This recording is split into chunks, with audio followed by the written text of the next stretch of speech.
What's causing your attitude to be negative and how to fix it. In this presentation, we'll be discussing what may be causing a negative attitude. It may be something that is temporary, or it may be a long-term issue. Either way, it's important to identify what's going on.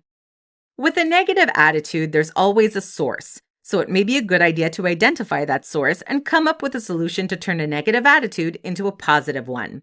With that said, we'll go over the list here shortly. Before we do, we encourage you to take notes and use them for reference purposes.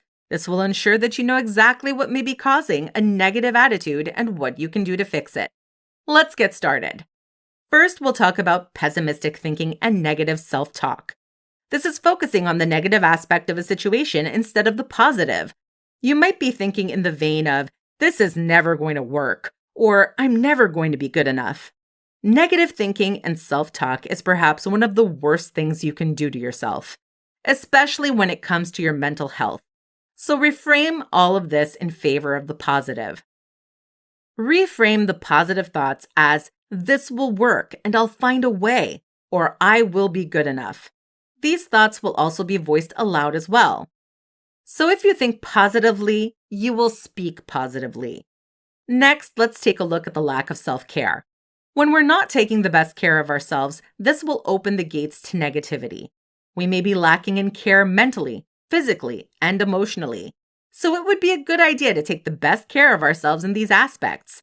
One way to do this is to get a good night's sleep. If you consistently get at least 7 to 8 hours of sleep per night, you'll wake up feeling well-rested and less stressed. Preparing for bed will play a role in how to get a good night's sleep. So if you plan on going to bed at 10 p.m., there are some specific cutoff times to follow.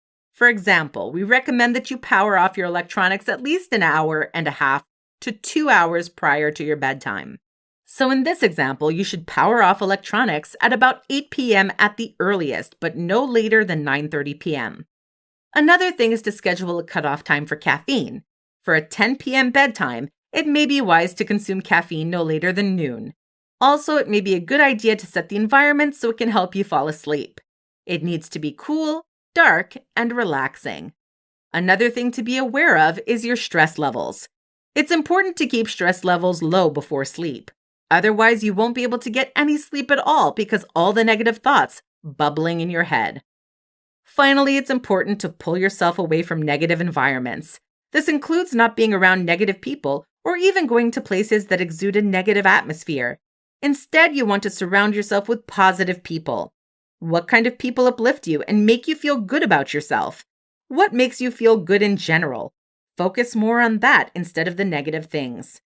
So that'll do it for this presentation. We appreciate you checking this out, and we hope you're able to get a good amount of information from this in an effort to acquire a more positive attitude. Thanks for listening. Take care.